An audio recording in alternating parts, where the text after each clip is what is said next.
Un jour, je tombe sur un fil de mohair absolument magnifique. Tu sais, celui où tu le prends dans tes mains et tu sais exactement quel modèle est fait pour lui. Ben, j'aurais dû y réfléchir un tout petit peu plus longtemps en fait quand je l'ai pris.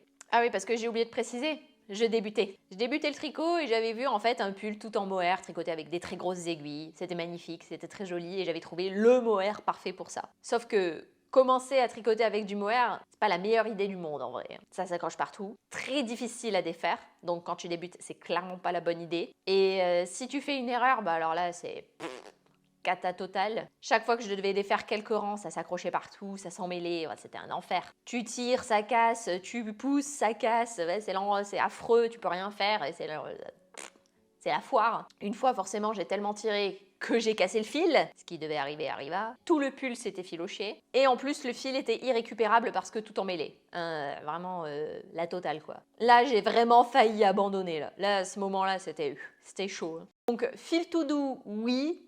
Mais clairement, faire attention au fil choisi et pas choisir un fil comme le mohair, comme l'alpaga, les fils à poil. Évitez ça quand on débute, vraiment. On va essayer de partir sur un fil classique, pas compliqué à défaire. C'est important.